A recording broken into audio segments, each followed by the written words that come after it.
জগন্নাথ ঠাকুর যার মহিমা প্রচুর, বর্ণনা করে শেষ করা যায় না। আজকে তার কিছু অপূর্ব লীলা, জগন্নাথ ঠাকুরের অপূর্ব লীলা আপনাদের সামনে আমরা তুলে ধরতে চাই। তাহলে আজকের পালা প্রসঙ্গ আমরা শুরু করতে চাই।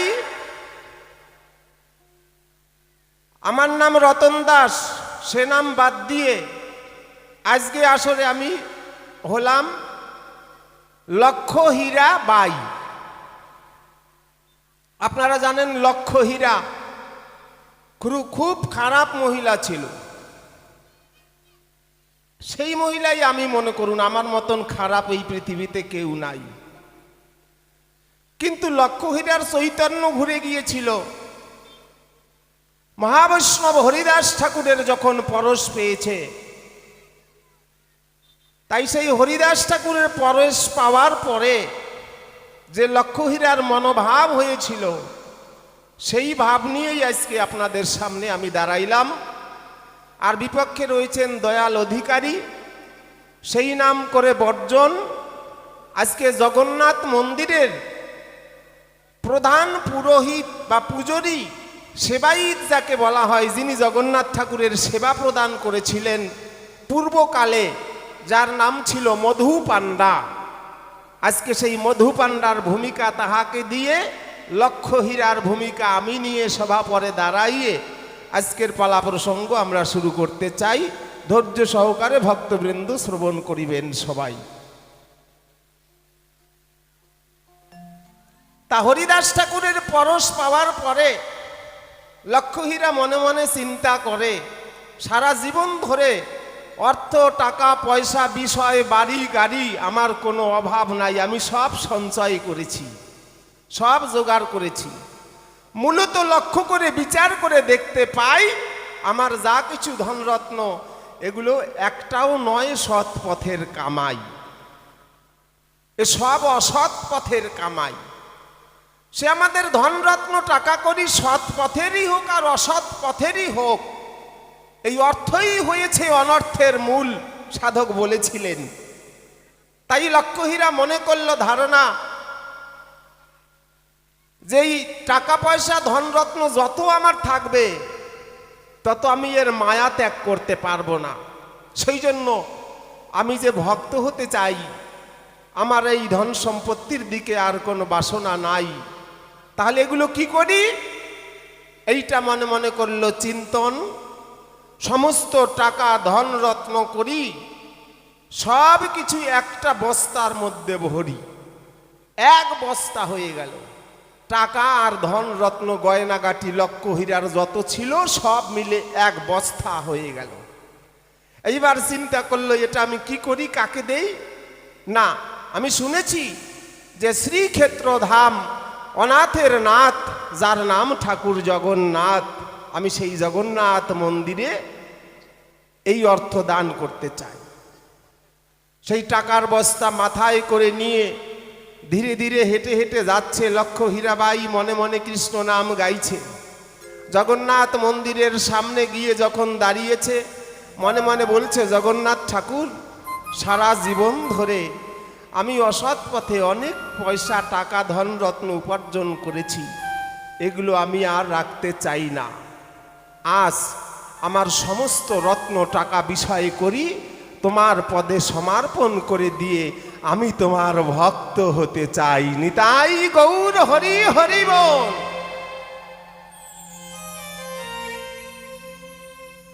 এই বলে যখন মন্দিরে দিকে ফেলে কেবল দরজার সামনে গিয়ে দাঁড়িয়েছে, সেই মুহূর্তে মন্দিরের দরজা বন্ধ হয়ে গেছে। আমি তাকিয়ে দেখতে পাই চারিদিকে আশেপাশে কোনো মানুষ নাই। তাহলে এই লোহার দরজা কে বন্ধ করল? শুনেছি মন্দিরে আছে, দেখেছি ওই সেই জগন্নাথ গোসাই, যে জগন্নাথ ঠাকুরের দেখতে পাচ্ছি হাতও নাই পাও নাই, বসে আছে তিনজন, বিকলাঙ্গ চেহারা। সে তো মন্দিরেই আছে, সে তো উঠেও নাই, আর ওঠার কায়দাও নাই।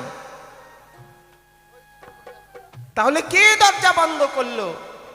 আমি অবাক হয়ে টাকার বস্তা মাথায় নিয়ে দাঁড়িয়ে আছি। কিছুক্ষণ পরে দেখতে পাচ্ছি সম্মুখ থেকে ধীরে ধীরে হাঁটতে হাঁটতে এক পান্ডা ঠাকুর আমার সম্মুখে এসে দাঁড়িয়েছে। সেই পান্ডাই হচ্ছে এই যে মধু পান্ডা। তাই এই পান্ডা ঠাকুরের কাছে আমার জিজ্ঞাসা, তুমি কে? বলছে, আমি এই মন্দিরের পূজারী, আমার নাম মধু পান্ডা। বেশ, তাহলে আমার জিজ্ঞাসা তোমার ধারে।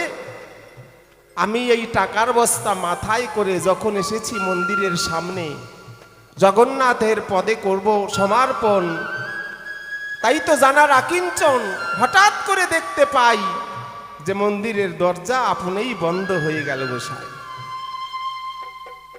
তাহলে পান্ডা ঠাকুর, তুমি আমার কথা লবে, আমাকে একটু ভালো করে বুঝাবে, কে দরজা বন্ধ করলো?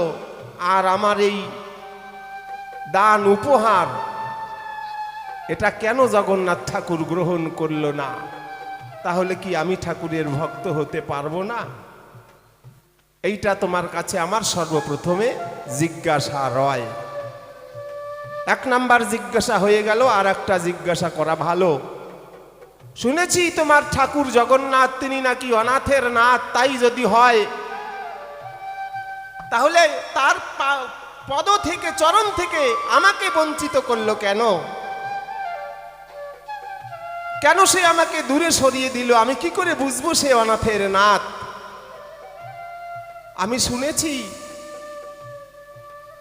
আপনারা জানেন মায়েরা, যে ঠাকুর সেবায় যদি এক টুকরো বাতাসাও আপনি দেন, একটা নকুল দানাও দেন, যদি তাও না দিতে পারেন, অন্তপক্ষে এক ফোঁটা গঙ্গা জল, একটি তুলসীর পত্র দিলেও ঠাকুর তা গ্রহণ করে নেয়।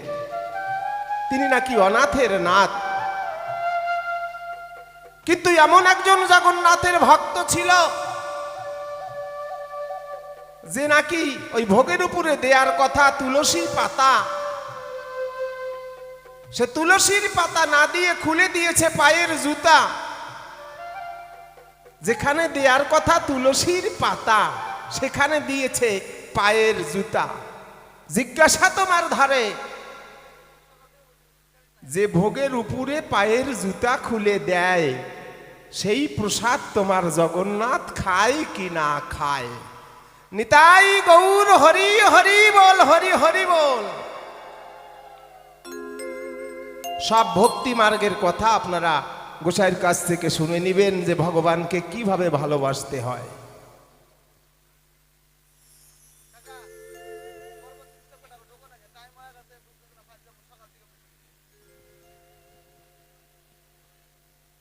পরবর্তী যারা যন্ত্রসঙ্গীতে রয়েছেন তাদেরকে আসরে আসার জন্য আহ্বান করা হচ্ছে। তাই আমার দুটি জিজ্ঞাসা রইল। আরেকটি জিজ্ঞাসা করা ভালো, সেটা কি? জগন্নাথ মন্দিরে আপনারা দেখবেন যেখানে রথযাত্রা হয় সেখানেও আমরা তিনজনার মূর্তি পাই। তিনজনার মধ্যে দুজন দেখতে পাচ্ছি পুরুষ আর একজন হচ্ছে মহিলা, তাই তো? পুরুষ দুজনার মধ্যে একজন হচ্ছে কালো, আবার একজন হচ্ছে সাদা, আর মাঝখানে একজন মহিলা রয়। এই যে তিনজন, তাহলে তিনজনই কি জগন্নাথ? এর মধ্যে জগন্নাথ কোনটা? মানে দুর্গাপূজা দেখতে গেলে দেখতে পাই কার্তিক, গণেশ, লক্ষ্মী, সরস্বতী, অসুর, মানে একেবারে ভর্তি হয়ে আছে গোটা মন্দির। কয় দুর্গাপূজা দেখলাম, এইরকম ব্যাপারটা এখানেও দেখতে পাচ্ছি। আমরা জগন্নাথ দর্শনে যাই, সেখানে গিয়ে আরো 2-3 জন দেখতে পাই। তাহলে এগুলো কারা? আমরা জানি কৃষ্ণের পাশে রাধারানী থাকবে, কিন্তু যাকে দেখতে পাচ্ছি মনে হয় না রাধারানী, অন্য কেউ হবে। তাহলে কে এইটা? আর তিনজন নিয়ে জগন্নাথ তুমি কেন হলে? তোমার কেন হস্ত নাই? কেন পা নাই? কেন তোমার চলার কায়দা নাই? মাসির বাড়ি গেলেও রথে চড়ে যেতে হয়। এক কথায় এখনকার দিনে মানুষ বলে যে ওই যারা হ্যান্ডিকেট, ওদের সরকার থেকে গাড়ি দেয়, তাই না? যার হাত নাই ও হাত দিয়ে চালায়, যার পাও নাই সে হাত দিয়ে চালায়, আর যার হাত নাই পা আছে পা দিয়ে চালায়। এইরকম একটা ব্যাপার আমার মনে হচ্ছে তোমার ঠাকুর ওই রকম একটা বিপরীত অবস্থা হয়ে গেছে, কারণ মাসির বাড়ি পর্যন্ত হেঁটে যেতে পারে না, তার জন্য রথের দরকার। একটু বিষয়টা ভালো করে খুলে বলবে। এই পর্যন্ত জিজ্ঞাসা শেষ। আজকের প্রসঙ্গ বিষয় তিনি হয়েছেন লক্ষ্যহীরা বাই, আর আমারই করেছেন মধু পাণ্ডা। জগন্নাথ নিয়ে, শ্রীক্ষেত্র ধাম নিয়ে কিছু আলোচ্য বিষয়বস্তু। তার মনে বড় আক্ষেপ বা আশা, জগন্নাথের চরণতলে বাঁধবে বাসা। তাই যার ধন সম্পদ যাহা কিছু ছিল সব কিছু নিয়ে বস্তার মধ্যে ভরে জগন্নাথ মন্দিরে এলো, তাই তো বাবা? তাই তো বলে গেল, তাই না? এনে যখন জগন্নাথ মন্দিরে দিল, সঙ্গে সঙ্গে নাকি দরজা বন্ধ হলো। এইটা একটা জিজ্ঞাসা। আর তিনি যদি পতিত পাবন হন, তাহলে তিনি কেন আমারে গ্রহণ করলেন না? এ পাণ্ডা জানতে চাই তার বিবরণ, তাই তো? এবং হাত নাই পাও নাই জগন্নাথ, সে তো দরজা বন্ধ করেন নাই। আবার ঠাকুরকে দিন নাকি দেখে রথের মধ্যে একটা কালা একটা দলা, মাঝখানে একটা মাইয়া, তাই না? তিনটাই জগন্নাথ না কোনটা জগন্নাথ, এরকম একটা ব্যাপার, তাই তো? এরকম তার জিজ্ঞাসাগুলো। এবং আমরা যে কোনো পুজো করতে গেলে ভগবানকে তুলসী পত্র দিয়ে নিবেদন করি, বিনা তুলসীতে গোবিন্দ এখন নাহি মানে, এটা আমরা সকলে জানি। কিন্তু তুমি বলবে কথা, একজন ভক্ত নাকি তুলসী পাতার বদলে দিয়েছিল জুতা। তাহলে জগন্নাথ খেলো না খেলো না, ব্যাপারটা কি? এইরকম প্রশ্নমালা রাখলো কয়েকখানা, তাই না বাবা? বেশ, জয়গুরু। তাহলে জগন্নাথ, যিনি জগতের নাথ তাকে বলে হয় জগন্নাথ, তাই না মা? যিনি জগতের নাথ, এই জগন্নাথ ঠাকুর, এই মাঝখানে একটা মেয়ে ছেলে, দুই পাশে দুইটা ছেলে, কেন আগে এই জায়গাটাই যাই, তাই না বাবা?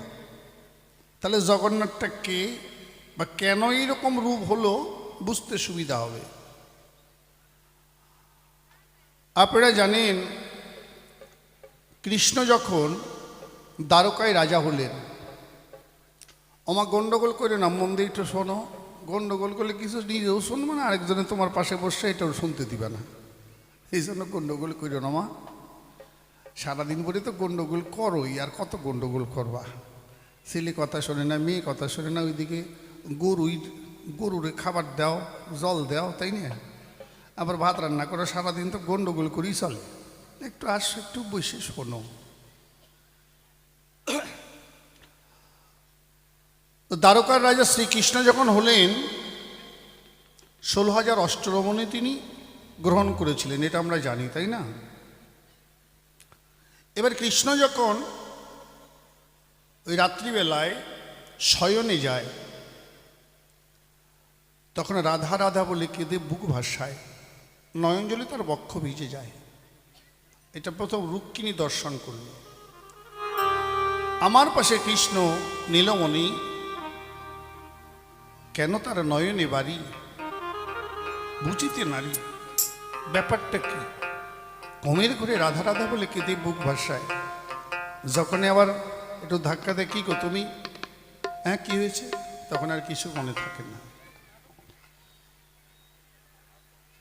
একই ঘটনার সত্যভামার সঙ্গে, একই ঘটনা জাম্বুবাতির সঙ্গে, একই ঘটনা লক্ষণার সঙ্গে, একই ঘটনা চিত্রাঙ্গদার সঙ্গে। এইভাবে যখন ঘটনাগুলো ঘটতে লাগলো, সব রানীরা, রুক্মিণী, সত্যভামা, চিত্রাঙ্গদা যারা ছিল, অষ্টমহিষী একত্রে বসে একদিন রুক্মিণীকে জিজ্ঞাসা করলো, আচ্ছা দিদি, তুমি তো বড়, আচ্ছা আমাদের প্রাণনাথ আমাদের কাছে যখন ঘুমায়, ঘুমের করে রাধা রাধা বলে বুক ভাসায়, ব্যাপারটা কি? রাধাকে তুমি কিছু জানো? তুমি তো বড়। বলে ভাই, আমার কাছেও তো একই ঘটনা, সত্যভামাও কয় তাই, চিত্রাঙ্গদাও কয় তাই। তাহলে এই ঘটনাটা কি? একমাত্র বলতে পারে আমাদের শাশুড়ি, তাই না? চলো মায়ের কাছে যাই। সব বৌমারা মিলে শাশুড়ির কাছে গেল। শাশুড়িটাকে না দৈবকী আর রোহিণী, বলরামের মা আর কানাইয়ের মা। এই শাশুড়ির কাছে গিয়ে যখন এই বার্তাটি দিল, মা আমাদের জানার বাসনা, আমার অভিপ্রায়, কানাই কেন ঘুমের ঘরে রাধা রাধা বলে বুক ভাসায়? ও মা বলো না, রাধাটা কে, তুমি কিছু জানো? কোনো মা বলে, জানলেও তো মা বলা যাবে না, কারণ ছেলের প্রেমের কাহিনীর ঘটনা কি বউ মানে কওয়া যায়? কওয়া যায় মা? কওয়া তো যায় না মা, আমি জানি, আমি বলতে পারবো না। বলে কেন বলবে না মা? আমাদের কোনো আক্ষেপ নাই, আমাদের কোনো দুঃখ নাই। ও মা, আমরা তো কম সুন্দরী না, আমরা তো এক একজন রাজকন্যা, আমাদের চাইতে রাধা কিসে বেশি? রাধা এমন কি বস্তু? কেন কানাই রাধার প্রেমে এত আকুলি বিকুলি করে? কেন রাধা রাধা বলে তার নয়ন জল ঝরে? আমরা এটা তোমার কাছে জানতে চাই। আমাদের কোনো আক্ষেপ দুঃখ কিছুই নাই, আমরা যে রাগ করব অভিমান করব তা নয় মা। রাধাটা কে বা কি? কেন কৃষ্ণ আমাদের এই অষ্টমহিষীর সেবা পেয়েও সন্তুষ্ট নয়, তবু রাধা রাধা বলে কেন নয়ন জলে বুক ভাসায়? বড় বিপদে পড়ে গেল শাশুড়ি। বলল, মা এই রাধার কথা বলতে গেলে মাগো এরকম খোলামেলা জায়গায় বলা যাবে না। তাহলে কোথায়? প্রত্যেকটা রাজবাড়িতে একটা নিগুম ঘর থাকে, তাই না বাবা? গুম ঘর, মান ঘর, যেখানে রানীরা গোসা করলে সেই ঘরে যায় দরজা দিত। তাহলে নিরলে নিবৃতে আমাদের যে গুম ঘর, সেখানে কালকে আলোচনা হবে। তবে তোমাদের করি মানা, 8 জনের বেশি কিন্তু কেউ আসবা না। এমন 8 জন বৌমা আর ওই শাশুড়ি দিছে রওনা। ওই যে সুভদ্রা ছিল, সে দেখতে পেল, আরে বৌমাদের নিয়ে মা কোথায় যায়? ও বৌ দিদি তোমরা কোথায় যাও? মা তোমরা কোথায় যাও? আরে তুই বাড়িতে থাক, তোকে যাওয়া লাগবে না, আমি যাব।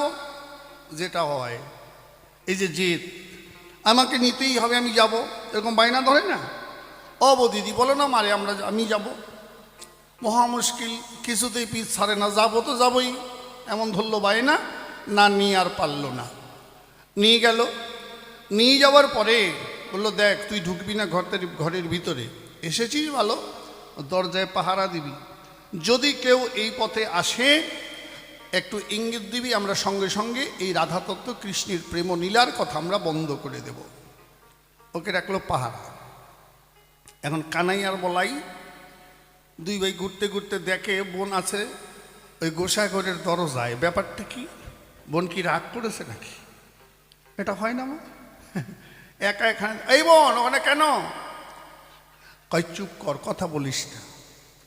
আমি কথা বলবো না, এরকম করতে তারাও দুই ভাই এলো, এসে বলছে, বোন তুই এখানে কেন, ভিতরে চল। বলে চুপ করো। বলে কি হয়েছে?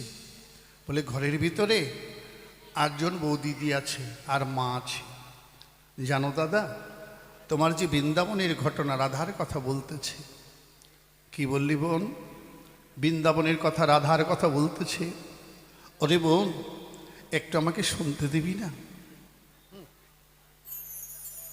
আমাকে একটু শুনতে দিবি না? বলে না দাদা, তোমাদের আছে মানা, এখানে কাউকে থাকতে দেওয়া যাবে না। কানাই বলাই বলল, বোন রে কতদিন হলো আমরা বৃন্দাবন ছেড়েছি, আর বৃন্দাবনের কথা মা বধূদের বলছে, আমাদের শুনতে দিবি না? দেখ বোন, সারা জনম তো দাদারা দিয়েই যায়, কোনোদিন তো বোনের কাছে কিছু আশা করে না। একটু আমাদের শুনতে দে। নিরুপায় হয়ে সুভদ্রা বলল, ঠিক আছে, তাহলে একজন আমার ডান পাশের দাঁড়া, একজন বাঁ পাশের দাঁড়া। এই যে দাঁড়াইলো, ভিতরে রাধা তত্ত্ব শুরু হলো।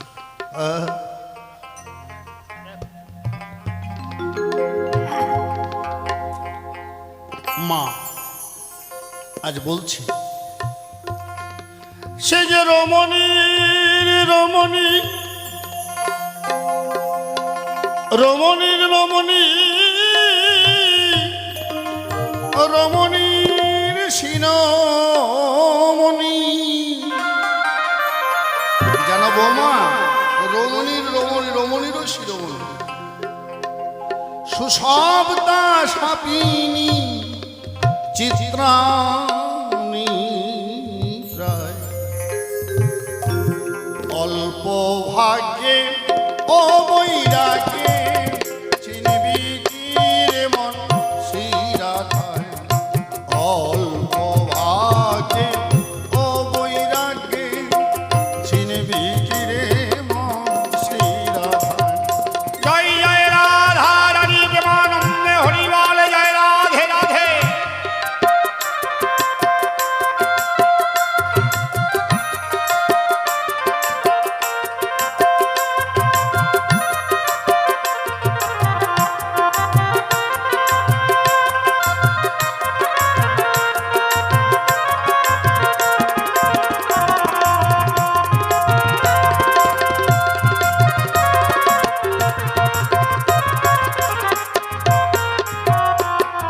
রাধা সামান্য নয় গো বৌমায়েরা, তোমরা যদি মনে করো তোমাদের মতো রাধা একটা মেয়ে ছেলে, তোমরা যদি মনে করো রাধা তোমাদের মতো একটা রাজকন্যা, তা কিন্তু নয়।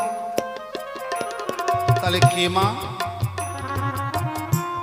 পরাব্রহ্মে পরাশক্তি আল্লাদিনী ধরে নাম,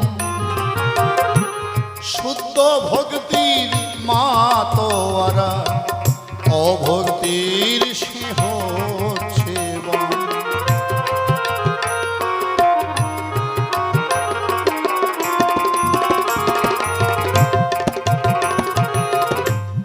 পরাব্রহ্মে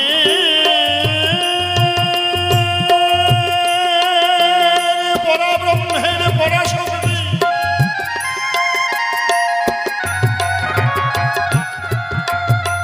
আর আল্লাহর ধর্ম শুদ্ধ ভক্তির মতো যারা অভক্তির সে হচ্ছে বাম।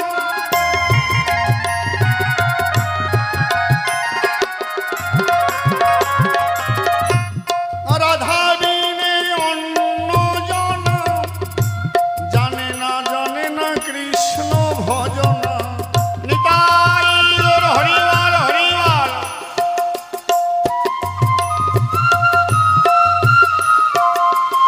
ওই রাধা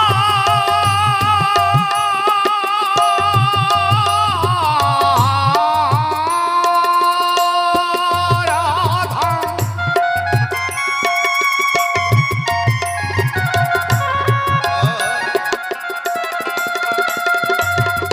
ওই রাধা বিনে অন্য জনা জানে না কৃষ্ণ ভজনা।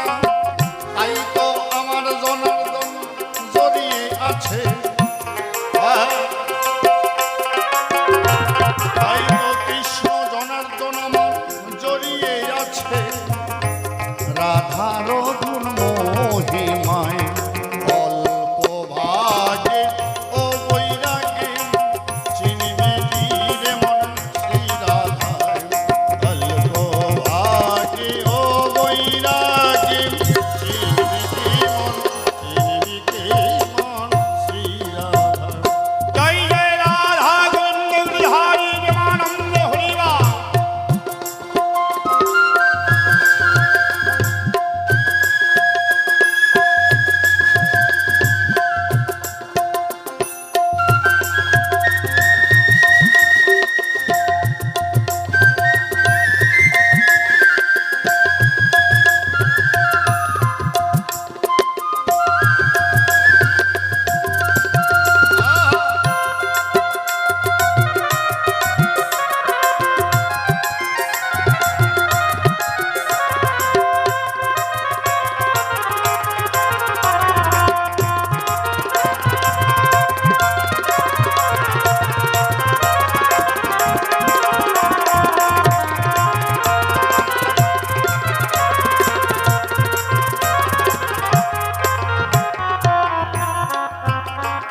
বধূমাতারা,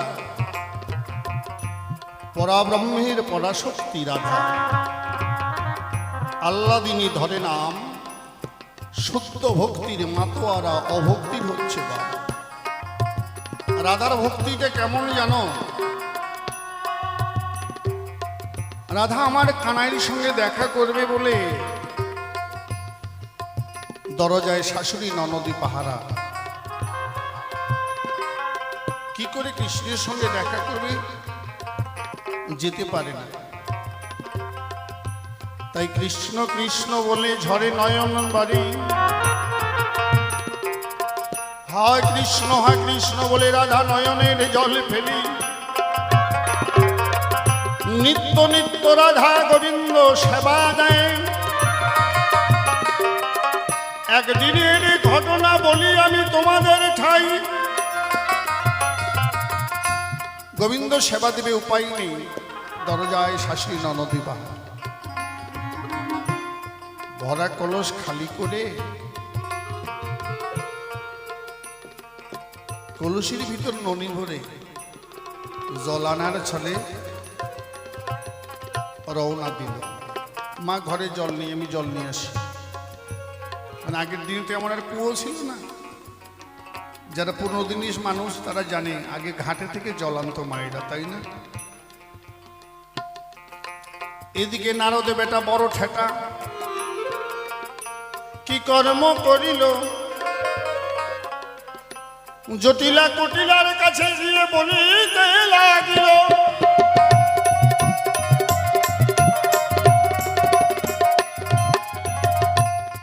কেমন পাহারা দেও? তোমাদের বাড়ির বউ কলসির ভিতরে ননি ভরে যে যমুনার কুলে গেল, না কুলের কলবধূ, তোমাদের কি মান সম্মান থাকলো? হ্যাঁ, কলসিতে ননি ভরে নিয়ে গেছে। যখন রাধা ফিরে এসে জলাই চালাকের বেটি চালাকি ঠোঁট, কালকে যখন যমুনায় যাবি আইন করতেছে, কলসি উল্টাইয়া নিবি, তারপর জল আনিতে যাবি। আর কলসি উল্টে নিলে তার ননি থাকবে। পরের দিনে রাধারানী বগল তলায় ননি ভরে নিল, কলসি উল্টাইয়া নিয়ে জল আনিতে গেল। বিদায় হল হরিবাল হরিবাল।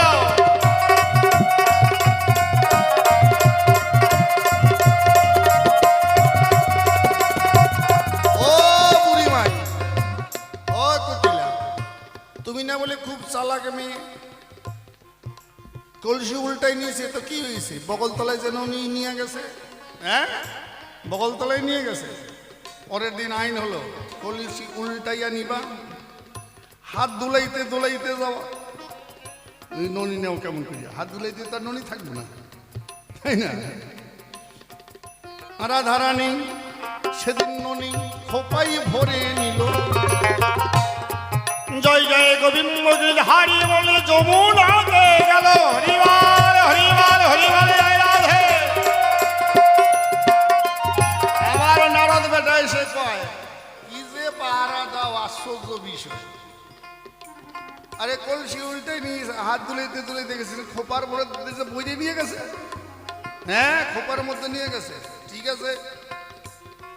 শোনো, কলসি উল্টাইয়া নিবা, হাত ধুলাইতে ধুলাইতে যাবা, আর চুল ছেড়ে দিবা। এবার নাও কেমন কইরা? পরের দিন বদনে ভরে নিল।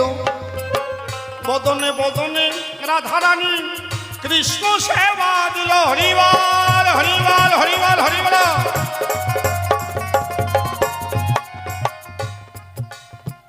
ও বুড়িমাই, পারবা না পারবা না, তোমাদের বইয়ের বুদ্ধি আছে। চুল ছেড়ে দিয়েছে, হাত ধুলাইতে ধুলাইতে গেছে, কলসি উল্টাই নিছে, কিন্তু বদনের মধ্যে যে ভরে নিয়ে গেছে, দেখছো মুখটা কি তোমরা? হ্যাঁ, এইরকম ব্যাপার। শোনো বৌমা, কলসি উল্টাই আনিবা, হাত ধুলাইতে ধুলাইতে যাবা, চুল ছাড়িয়ে দিবা, আর ঘর থেকে উল্দনি দিদি দিয়ে যাবা। দেখি এবার কেমন করিয়ে নেওয়া, ঘর থেকে উল্দনি দিতে দিতে যাবা। ওমা, কৃষ্ণ সেবা দিতে গেলে তো তাই করতে হয় নাকি? দোহাত তুলে এই দেহটা একটা কলসির ভাঙবে, এটাকে না উল্টাতে পারলে তো গোবিন্দ সেবাই লাগে না গো। এটা যতক্ষণ না উল্টাবা ততক্ষণ তোমার কিন্তু সাধন ভোজন হবে না। আর বুঝলে বোঝো, না বুঝলে না বোঝো। গুরুদেবের কাছে জিজ্ঞাসা করবা, দয়াল অধিকারী কইছে কলসি বলে উল্টান লাগে, কেমন করে এটা উল্টাতে হয় গোসাই একটু কৃপা করে কন। যদি না উল্টানো হয় এখনো উল্টিয়ে নেবেন, নাহলে জীবনে সাধন ভোজন হবে না। শুধু হাত দুলাইতে দুলাইতে দুহাত তুলে কোনো সাধুগুরু বৈষ্ণবকে প্রণাম করতে গেলে, সাধুর বাজারে গেলে চুল ছেড়ে দিতে হয়, খোপার মধ্যে কলি বাস করে, আর উলুধ্বনি দিতে দিতে যেতে হয় জয় জয় রাধা গোবিন্দ গিরিধারী প্রেমানন্দে হরিবল হরিবল হরিবল। এইভাবে কৃষ্ণ কথা রাধা দত্ত হচ্ছে আলোচনা। আর তিন ভাই বোন দরজায় দাঁড়িয়ে আছে কিনা, হরিবল জয় রাধে। গানটা আমি সম্পূর্ণ করছি না, অনেক বড় গান, ওইদিকে যাচ্ছি না। কেন এইরকম হলো সেখান থেকে স্টার্ট করছি, কেমন? তাহলে রাধা বিনে অন্য জনা জানে না কেউ কৃষ্ণ ভজনা। এই রাধারই কথা শুনতে শুনতে আমার ওহিনা কৃষ্ণ বনমালী আস্তে আস্তে হাত পা যেন যাচ্ছে তাহারে গলি। এত রাধার প্রেম অনেক। এই যে আমরা পদাবলী কীর্তন শুনি না মা, এখান থেকে পদাবলী কীর্তনের জন্ম। পূর্বরাগ, উত্তরাগস্ট, ফিরাগস্ট, এই যে আমরা শুনি রাস, মানভঞ্জন, নৌকা বিলাস, টোটালটাই আলোচনা করেছিল ঘরের ভিতরে, অনেক কথা। শুনতে শুনতে কানাই বলাই এবং সুভদ্রার দেহ যেন গলিতে লাগিল। এমন সময় সেই রাস্তা দিয়া নারদ মুনি যেতেছিল। নারায়ণ নারায়ণ নারায়ণ। একই দৃশ্য প্রভু, একই দৃশ্য হইলাম আজ আমি। আজ আমি ধন্য হলাম, আবার সে দৃশ্য দেখতে চাই। যখন নারায়ণ নারায়ণ করে এলো, কৃষ্ণ কথা বন্ধ হয়ে গেল। ওই যে ঘরের ভিতরে শব্দ পাওয়া গেল, বন্ধ হয়ে গেল। অমনি দরজা খুলে তারা বের হয়ে এলো। ভগবান বললেন, নারদ, দাপরে এইটুকুই তোমার দর্শন হলো, এই রূপে আমাকে দেখতে পাবে নীলাচল শ্রীক্ষেত্র ধামে। এই মূরতিতে আমার পূজা হবে, আমার নাম হবে জগন্নাথ। এই জন্য কানাই বলাই সুভদ্রা তিনজন দেখতে পাই। যেই মূর্তি নারদ দর্শন করলো, সেই মূর্তিতে পূজা হয়। এটা একটা ঘটনা, এটা তো সকলের জানা না থাকতে পারে, কিন্তু ওটা আমরা জানি। কাষ্টের গুড়ি ভাসিয়ে গেল, ওটা আমরা সকলে জানি, কিন্তু এটা অনেকের জানা হয়তো ছিল না। এটা হচ্ছে গুপ্ত, এটাই হলো আসল ঘটনা। এই কারণে হাত নাই পাও নাই। এখন যেই জায়গায় জিজ্ঞাসা সেই জায়গায় যাই, পালার মধ্যে প্রবেশ করি। রাধা তত্ত্ব নিয়ে আলোচনা না করলে তার ওইদিকে হবেই না পালাটা, তাই না বাবা? এবার ওই পালার ভিতরে ঢুকি। আচ্ছা, ঘুষ দিয়ে যদি ভগবান পাওয়া যেত, আমাদের দেশে অনেক ধনী মানি আছে বাবা, নাই? টাটা, বিড়লা, গোয়েঙ্কা অনেকে আছে। তাহলে টাকা দিয়ে তো ভগবান কিনে রাখতো, তাই না? টাকার বস্তা নিয়ে ভগবানের চরণে দিয়ে কয়, আমি তোমার দাস হলাম। আচ্ছা, ভগবান কি টাকা পয়সার কাঙ্গাল মা? কেন করেছে দরজা বন্ধ? হে মা লক্ষ্মী রে, শোনো, কেন এই টাকাগুলো তোমার পাপের কামাইয়ের টাকা। সেই টাকা তোমার পাপে ভরা টাকা। এই অর্থ সম্পদ আমার ভগবান চায় না। চায় মা? ভগবান চায় না, ভগবান চায় ভক্তি আর নয়ন জল। তোমার এই অর্থ গ্রহণ হবে, এই টাকা তুমি সাধুর বাজারে ভক্তবৃন্দের মধ্যে বিলিয়ে দাও। যখন ওই অর্থ সাধুগুরু বৈষ্ণবে স্পর্শ করবে, তখন তোমার এই সম্পদ অমূল্য সম্পদ হবে, তখন সাধু সেবায় লাগবে। আর যতক্ষণ সাধুগুরু বৈষ্ণবের কৃপা না হবে ততক্ষণ তোমার এই ধন সম্পদ কোনো কাজে লাগবে না। এই জন্য জগন্নাথ আমার দরজা করেছে বন্ধ, যে এগুলো আগে তুমি সাধুগুরু বৈষ্ণবের বাজারে বিলিয়ে দাও। তুমি আমার জন্য কেন এনেছ? এই ধন সম্পদ যদি বিলিয়ে দিতে তাহলে ভালো হতো। আপনারা অনেকেই শুনবেন, আমাদের বিশ্বের দরবারে একজন সম্রাট ছিলেন যার নাম আলেকজান্ডার। শুনেছেন নাম? এই আলেকজান্ডার সারা বিশ্বে অনেক রাজ্য, অনেক দেশ তিনি জয় করেছেন। মরার সময়, মরার ঠিক কিছু মুহূর্তে আগে ডেকে বলে তার সৈন্য সামন্ত নিজের পুত্রকে, পুত্র আমার কথা নেবে, আমার দেহ থেকে প্রাণ পাখি চলে গেলে ওই যে 4 বেহারার পালকিতে করে নিয়ে যায় কাঁধে করে, বিশ্বের সর্বশ্রেষ্ঠ নামী ডাক্তার 4 জন এনে আমাকে শ্মশান পর্যন্ত নিয়ে যাবে। আর কি করবে জানো? মরার সময় তো আমাদের কফিন তৈরি করে, ওই যে বাক্সকেও নিয়ে যায়, তো ওই কফিনের ভিতরে আমার হাত দুটো না রেখে হাত দুটো আমার বের করে দিবে, কফিনের বাইরে ফুটো করে হাত দুটো বের করে দিবে। আর যা ধন সম্পদ রোজগার করেছি শ্মশান অবধি ছিটাতে ছিটাতে যতটা পারবে ছিটাতে ছিটাতে যাবে। পরে জিজ্ঞাসা করলেন তার পুত্র এবং সৈন্য সামন্তরা, প্রভু এমন কেন? বলে দেখো, আরে কাজ দিয়ে রাখো, কেমন হাত পা ঢুকে রাখলে হবে নাকি? কেন?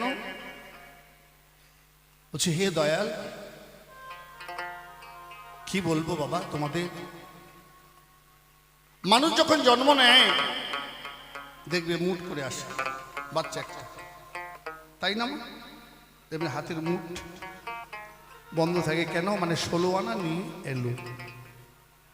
আর মানুষ যেদিন পৃথিবী থেকে চলে যায় দেখবেন, মরা মানুষ দেখেছেন কিনা সেদিন কিন্তু হাত খোলা থাকে, মানে কিছুই আর নাই, কিছুই নিতে পারলাম না, যা এনেছিলাম সব আমার এখানেই রেখে গেলাম, আমার জীবনে কিছু হলো না।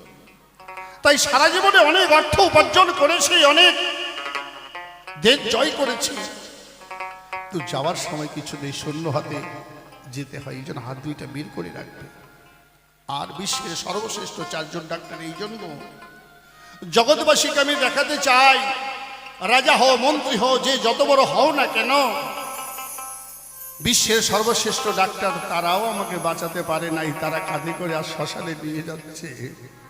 দেখো জগৎবাসী, দেখো দেহে প্রাণ থাকতে একটু সাধুগুরু বৈষ্ণবের চরণ ধুলি দাও। এই জন্য এমন করে তোমরা আমাকে শ্মশানে নিয়ে যাবে। নিতাই গৌর হরিবল হরিবল হরিবল। মানুষের এক সময় একটা ব্রহ্ম জিজ্ঞাসা আসে বাবা, যেমন আমাদের মহামতি অশোক, যে অশোক স্তম্ভ আমরা পয়সার মধ্যে টাকার মধ্যে দেখি, এই রাজা অশোক, তিনি এত শক্তিশালী রাজা ছিলেন, যুদ্ধ করতে করতে শেষে কলিঙ্গ জয়ের পরে রক্তের নদী দেখে তার মনে দুঃখ হয়েছিল, আফসোস হয়েছিল। তারপর তিনি কিন্তু সবকিছু ছেড়ে দিয়ে তিনি সাধু হয়েছিলেন। তো মানুষের আক্ষেপ কখন কি হবে বলা যায় না। এই যে ঋষি বিশ্বামিত্র, যার কথা আমরা শুনি, যিনি হরিশ্চন্দ্রের গুরুদেব, ঋষি বিশ্বামিত্র, তার ভালো নাম হচ্ছে রাজা বিশ্বজিৎ। ইনিও একদিন শিকার করতে গিয়ে বশিষ্ঠ মুনির আশ্রমে রাত্রি যাপন করেছিলেন।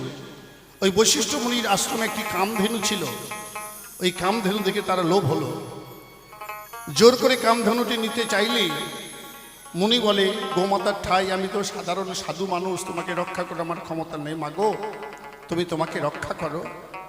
কামধেনুর কাছে যা চাওয়া যায় তাই পাওয়া যায়।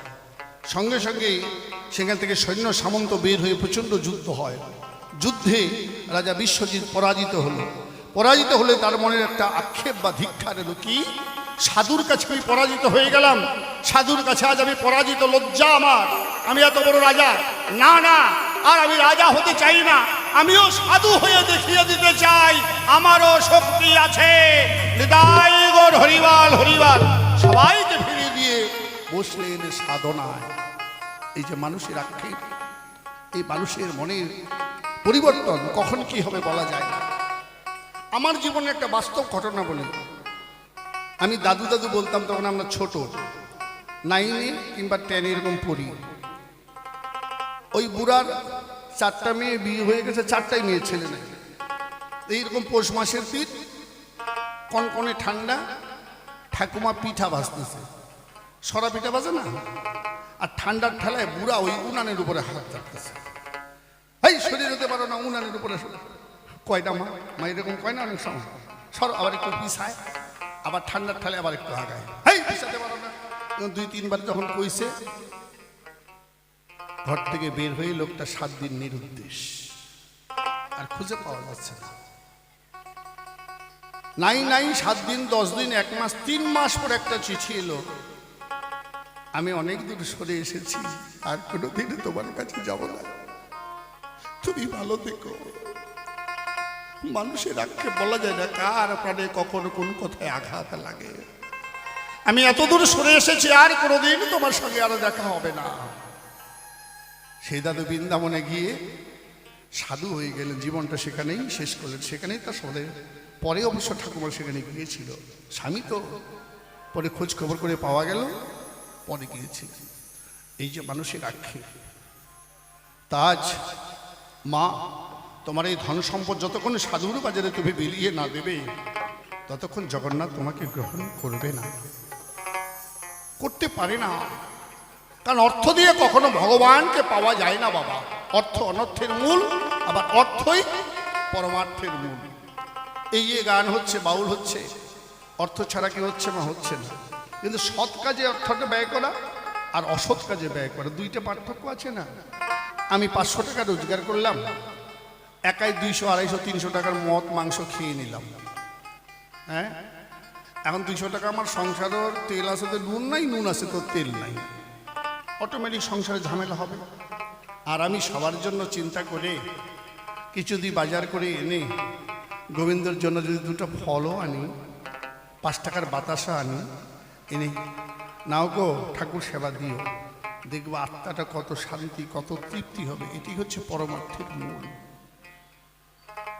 তাই লক্ষ্য হীরা, ভগবান তোমাকে করুণা করবে, আমার জগন্নাথ করুণাময়। তাহলে শোনো, তুমি বললে কেন ভোগের উপরে জুতা রাখলো, তাই না মা? তোমারে শোনাচ্ছি। ও বাবা, উড়িষ্যার একটা নিয়ম আছে। কি নিয়ম? যেমন আপনাদের এখানে মন্দির, একটা প্রতিষ্ঠিত মন্দির, তো উড়িষ্যার মানুষ যে কোনো নতুন ফসল হলে জগন্নাথকে না দিয়ে তারা গ্রহণ করে।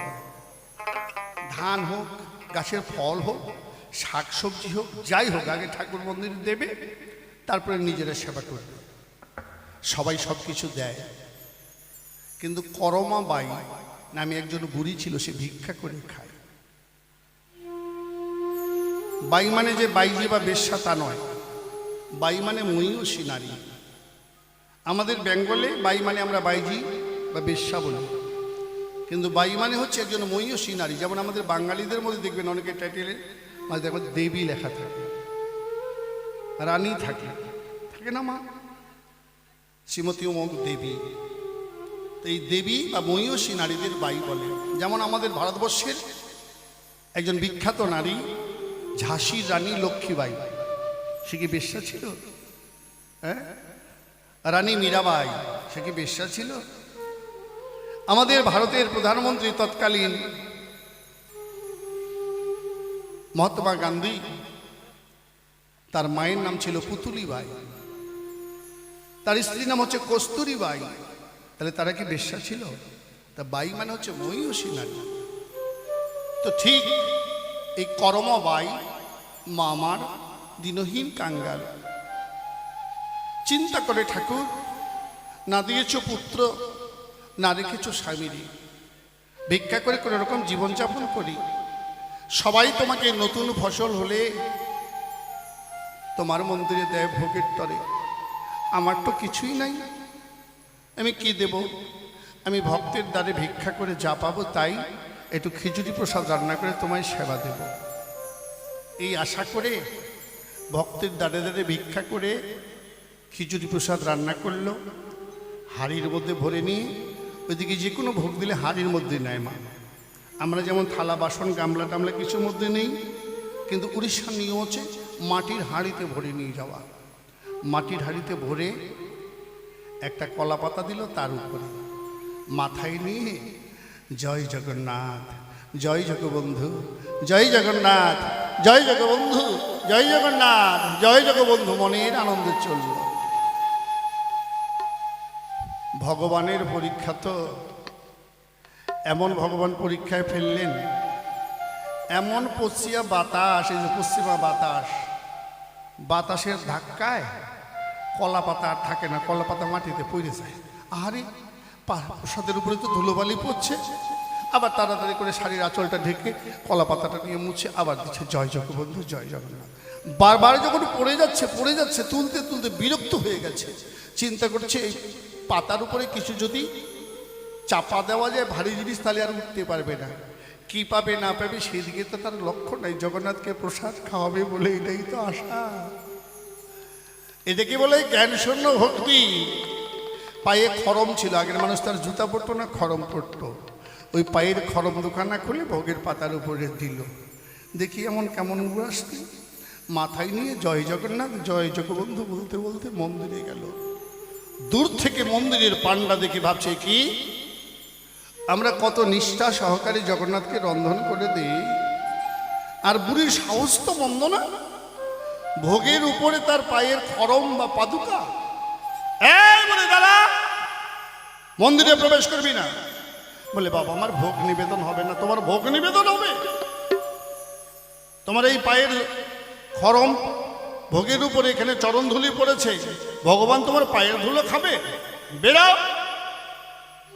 গলা ধাক্কা দেওয়ার মতো বের করে দিল। তখন তার জ্ঞান হলো, সত্যি তো আমি আমার পায়ের খরম দিয়েছি ভোগের উপরে।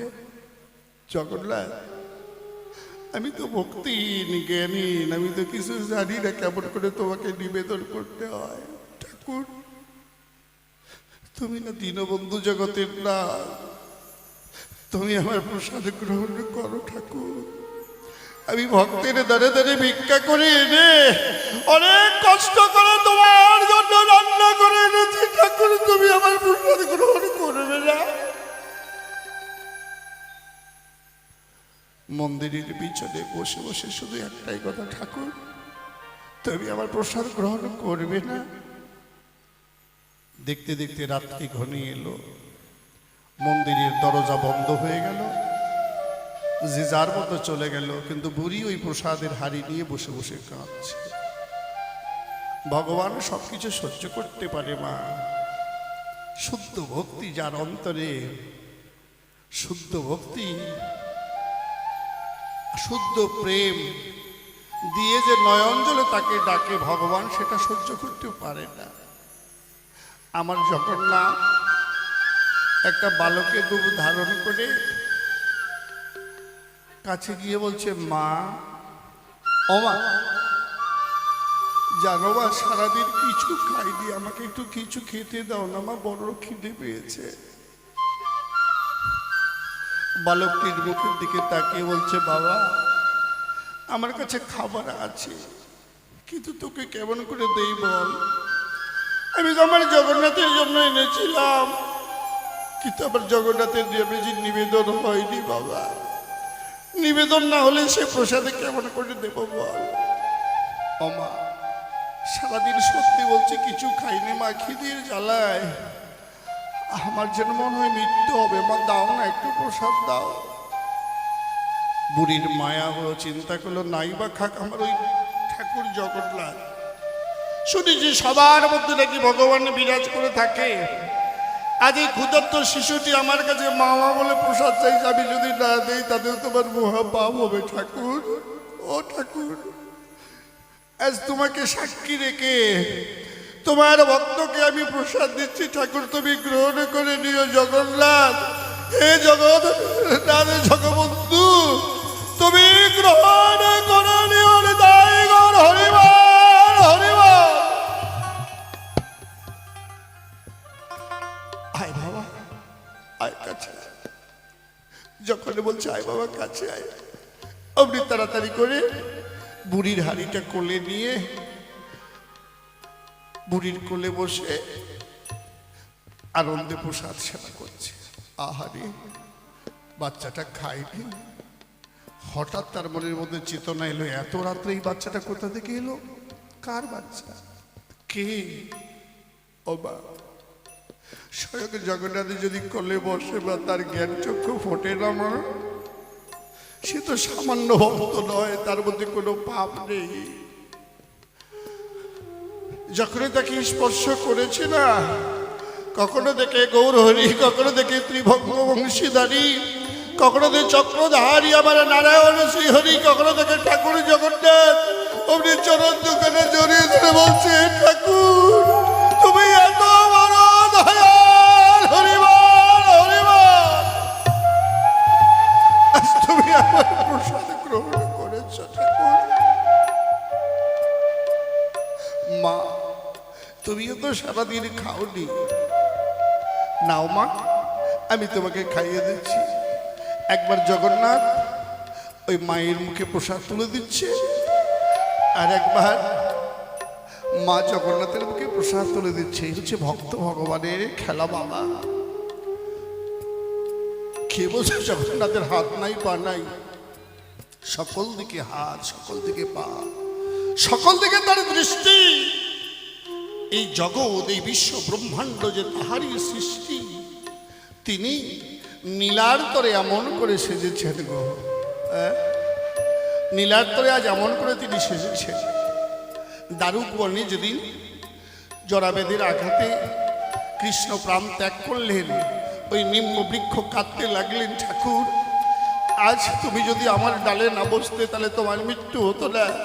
জগতের সবাই আমাকে বলবে এই নিম্ন বৃক্ষর জন্য আজকে কৃষ্ণের প্রাণ গেছে চলে, তাই তো তুমি বসেছিলে আমার ডালে, আমি জগতে যে কলঙ্কিত হয়ে গেলাম, প্রভু আমার গতি কি হবে?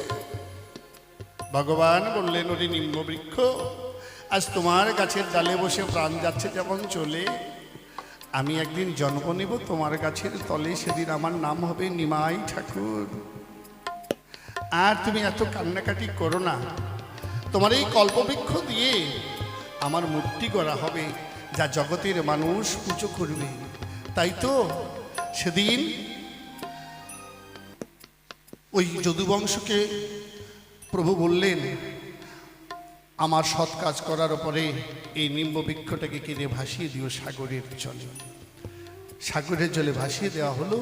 ভাসতে ভাসতে সেই গাছ নীলা চলে গেল। রাজা ইন্দ্রদন্যুকে স্বপ্ন দেখালো, এটি বৃক্ষ ভেসে আসছে, তা তুলে তুমি তিনখানা মূর্তি তৈরি করবে, যার নাম হবে জগন্নাথ। স্বপ্ন দেখে ভোরবেলা গাছটা যখন তুলে আনলো, গাছ তুলে এনে সমস্ত মিস্ত্রিদের খবর দিল। যে আসে সেই বলে, আমরা জগন্নাথ ঠাকুর কেমন তা তো কোনোদিন দেখিনি, তার একটা ছবি বা একটা মূর্তি না দেখলে আমরা কেমন করে সেই মূর্তি তৈরি করবো, তাই না মা? তাহলে একটা তার ছবি দিন। রাজা বলছে, আমিও তো জানি না কেমন সেই জগন্নাথের মূর্তি, আমারও জানা নেই। এরকম করে মিস্ত্রি আসে ফিরে যায়। যখন পারলেন না, তখন স্বয়ং ভগবান বিশ্বকর্মাকে পাঠালেন মিস্ত্রি রূপে। বিশ্বকর্মা বলল, আমি মূর্তি তৈরি করতে পারি, কিন্তু মূর্তি তৈরি করতে আমার 21 দিন সময় লাগবে। এই 21 দিনের খাবার চাল ডাল নিয়ে আমি ঘরের মধ্যে যাব, এর আগে কেউ আমাকে কিন্তু ডাকতে পারবে না। যদি আমাকে ডাকো, দরজা খোলো, তাহলে কিন্তু আর আমি মূর্তি তৈরি করবো না, যতটুকু বানানো হবে ততটুকুই বানাবো। 1 দিন 2 দিন 3 দিন এরকম করে শব্দ পাওয়া যায়। এরকম করে মোটামুটি 14 দিন কেটে যায়। 14 দিন অবধি শব্দ শোনা যাচ্ছে। 15-16 দিনের দিন আর কোনো শোনা যাচ্ছে না। 17 দিনের দিন মানুষ আছে না নাই বোঝাই যাচ্ছে না। 18 দিনের দিন নিরুপায় হয়ে খবর দিলেন রাজারে। রাজা এবং রানী এলো, তারাও কান পেতে শুনতে লাগলো। 19 দিন গেল, 20 দিন গেল, 21 দিনের দিন রাজার মন আর মানল না, মিস্ত্রি বুঝি চলেই গেছে। দরজা খুলে যখন ঢুকলো, সঙ্গে সঙ্গে কাজ বন্ধ করে দিয়ে বলল, আর আমি মূর্তি গড়ব না, আমি চলে যাব। সঙ্গে সঙ্গে চলে গেলেন। রাজা মনে করলেন, হাইরে কপাল, এই বিকলাঙ্গ মূর্তি এখনো পূর্ণ হয়নি। এই মূর্তি আমার জন্যই গড়া হলো না। আমি যদি দরজাটা না খুলতাম তাহলে মিস্ত্রি মূর্তিটা ঘুরে দিত। জগতে আমার কলঙ্ক হবে, এই জীবন আর আমি রাখবো না, এখানেই আমি প্রাণ ত্যাগ করবো। সঙ্গে সঙ্গে দরজা বন্ধ করে দিলেন।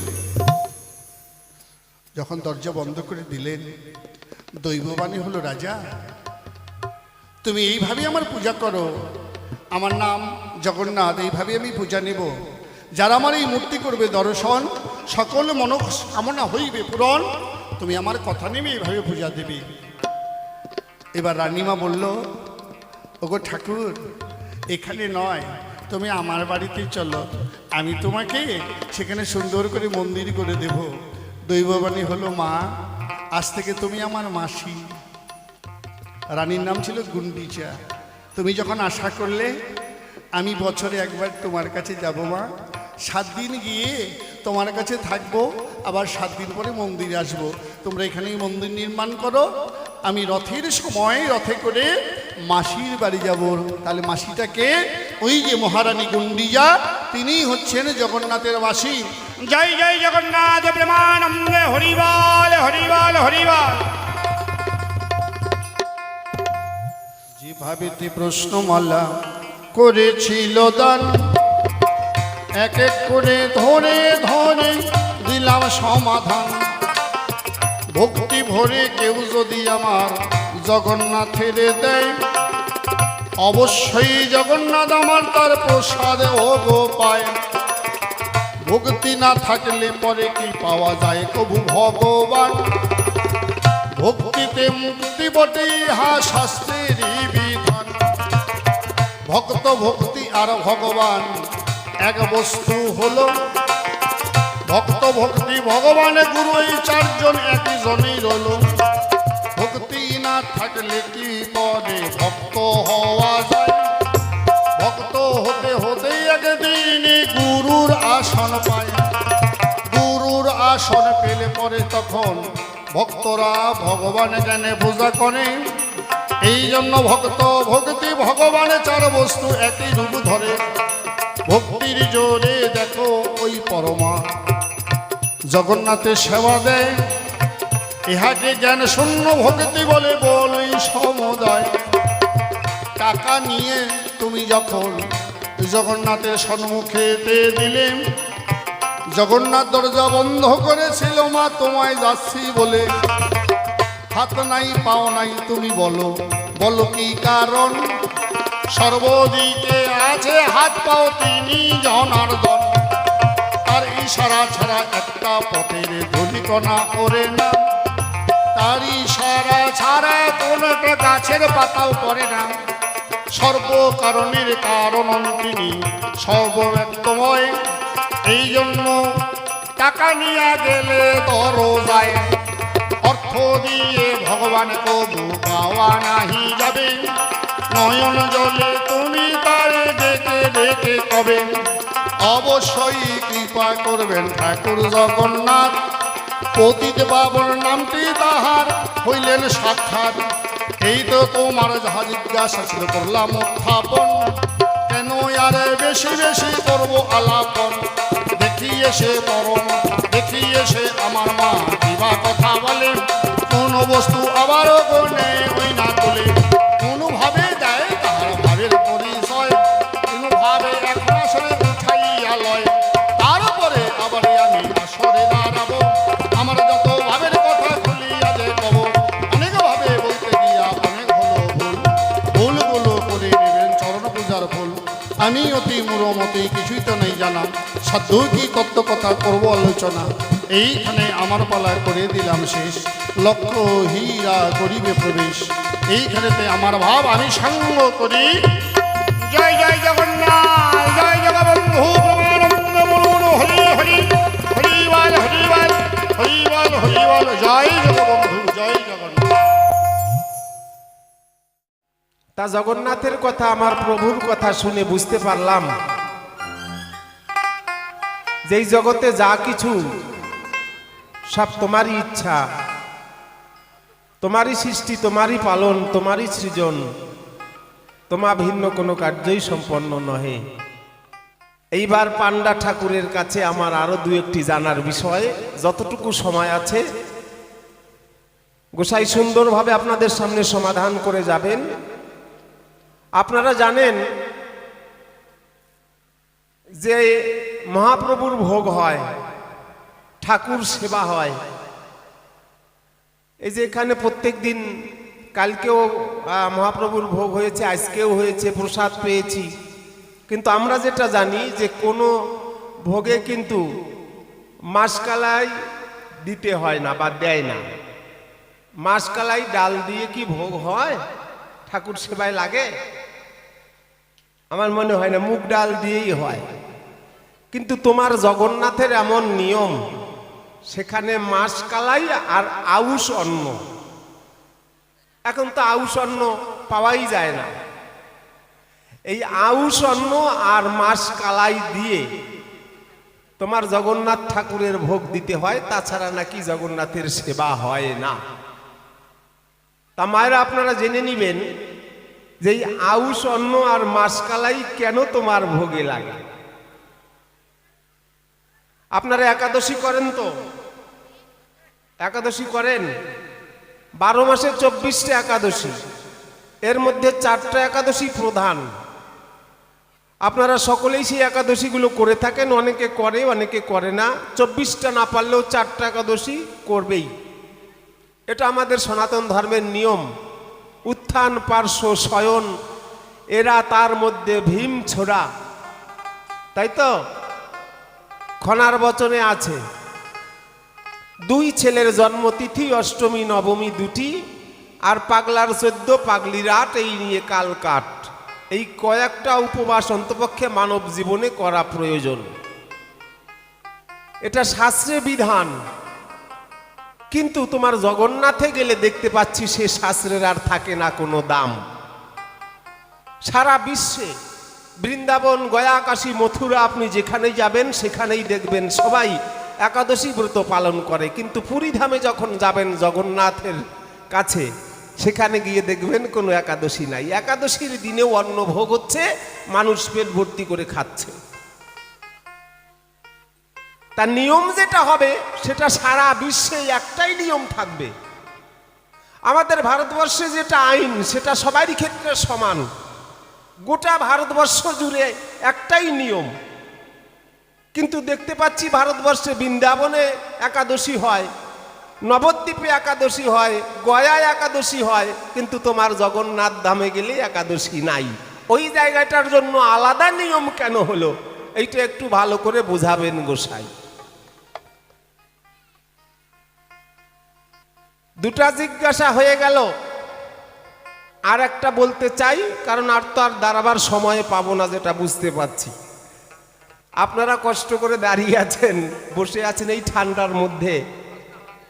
আমাদের পরেই আপনাদের গানের আসর শুরু হয়ে যাবে, তারপরে মিলন আসর, শেষের দিন। এগুলো সকলে দর্শন করবেন, সেই অপেক্ষায় আছেন। তা ব্যাপারটা হলো কি, জগন্নাথ ঠাকুরকে সবাই সেবা দেয় ভক্তি সহকারে। এতক্ষণ তুমি ভক্তির কথা সুন্দর বোঝালে। তা সবাই তো জগন্নাথ ঠাকুরকে সেবা দেয়। ওই শ্রীক্ষেত্র ধাম এলাকাবাসী একটা কুমড়ো যদি হয়, সেটাও নাকি জগন্নাথকে না দিয়ে তারা সেবা করে না। তাহলে তো জগন্নাথের আর সেবার অভাব হতে পারে না। কিন্তু আমি দেখতে পাই তোমার সেই জগন্নাথ গোসাই তার নিজের হাতের আংটি বন্ধক রেখে মিষ্টির দোকানে গিয়ে মিষ্টি খেয়েছিল। তাই এত সারা বিশ্ববাসী সব সময় সেবা দিয়েই যাচ্ছে জগন্নাথের, তবুও কেন জগন্নাথকে মিষ্টির দোকানে গিয়ে আংটি বন্ধক রেখে মিষ্টি খেতে হলো? সেদিন কি কেউ কোনো ভক্ত কি ভোগ দেয়নি? না, জগন্নাথ উপবাসী ছিল, সেই জন্য গিয়ে বন্ধক রেখে তাকে মিষ্টি খেতে হলো। এই তিনটাই জিজ্ঞাসা থাকলো। তবে আর বেশি কথা বলবো কি, কারণ অল্পে অল্পে ছাড়ি এখন কার মতন, যেহেতু আমাদের হাতে সময় বেশি নাই, সেই জন্য অল্পে অল্পে ছেড়ে যেতে চাই। মাত্র 3টা কথা জিজ্ঞাসা রহিল। এরপরে মধুপানরা জবাব দিবে ভালো। 1 নম্বরে তোমার কাছে রইল জিজ্ঞাসন, সুন্দরভাবে এসে করিবে বিশ্লেষণ।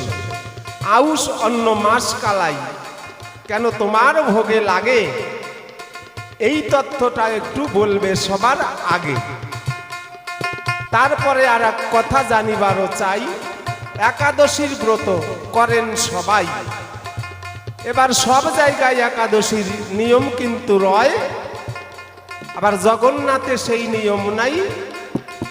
কেন এইটা জানার বিষয়। তুমি সুন্দরভাবে এসে একটু করবে বিশ্লেষণ, আংটি বন্ধক রাখলো কিসের কারণ। এবার কি জন্য বন্ধক রেখে মিষ্টি খেয়েছিল, 3টা কথায় আমার জিজ্ঞাসা রহিল।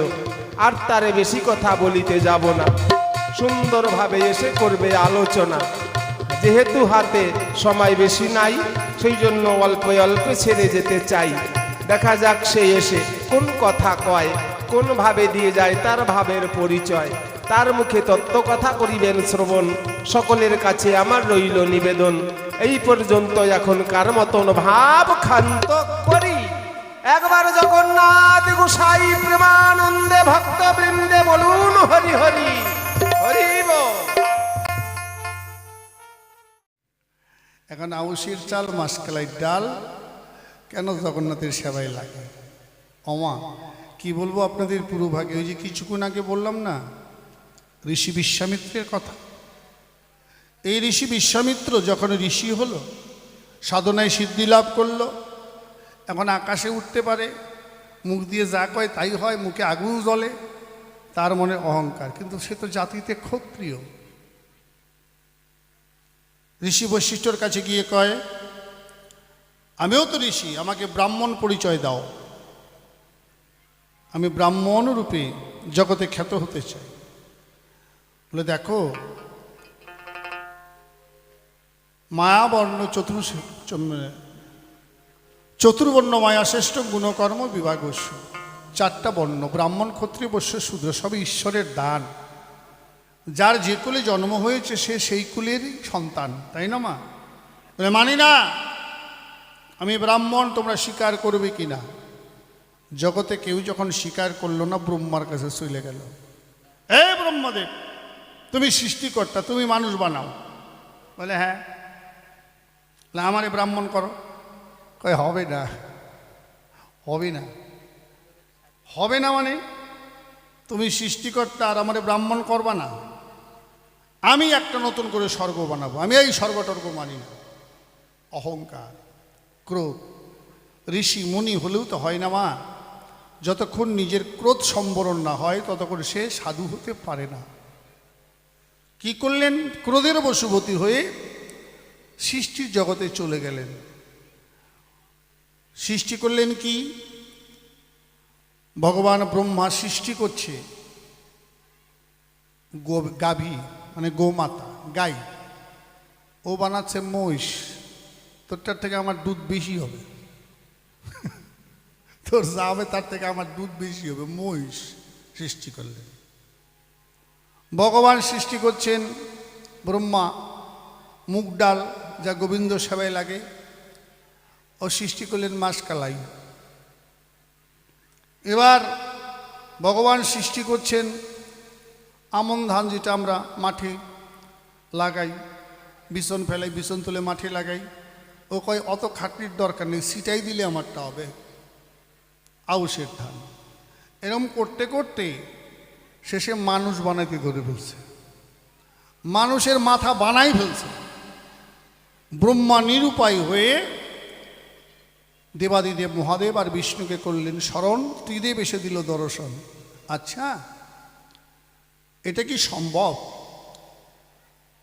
এটা তো হয় না, কারণ সৃষ্টিকর্তা ব্রহ্মা, পালনকর্তা বিষ্ণু, সংহারকর্তা শিব। এটা ত্রিজগতে সবাই মানে, ত্রিদেব আমরা।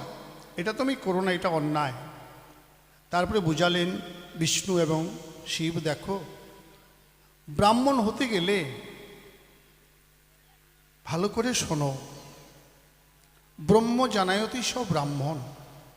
যিনি ব্রহ্মকে জেনেছেন তিনি হচ্ছেন ব্রাহ্মণ। জন্ম জায়তে শূদ্র সংস্কার দিদশ্চতে, বেদ পাঠতে পাবে বিপ্র, যারা বেদ পাঠ করে তারা বিপ্র। ব্রহ্ম জানায়তি ব্রাহ্মণ, তুমি তো ব্রহ্মজ্ঞানী, তুমি তো ব্রাহ্মণ হয়েই গেছো। তারপরে শান্ত হইল, আরে আমি ব্রাহ্মণ হয়ে গেছি তো আমি খালি খালি এগুলো করতেছি। হ্যাঁ, কিন্তু প্রভু আমি যে সৃষ্টি করে ফেলেছি এগুলো কি হবে? শ্রীহরি বললেন, আগত কলিযুগে আমি যখন শ্রীক্ষেত্রে জগন্নাথ রূপে নীলাধামে থাকব, তখন তোমার আউশের চাল আর মাসকলাইয়ের ডাল এটাই হবে আমার প্রথম ভোগ। আর এই যে মানুষের মাথা বানায় ফেলাইছি, এটাও কাজে লাগবে। ব্রহ্মার সৃষ্টি যত মানব জাতি আছে, তোমার এই মানুষের মাথায় সবাই পূজা দিবে। সেটাই হচ্ছে নারকেল। দেখবেন চোখ আছে, ওর মধ্যে মুখও আছে। নারকেল ফল, উপরে শক্ত, উপরে কতগুলো জঙ্গল, তাই না?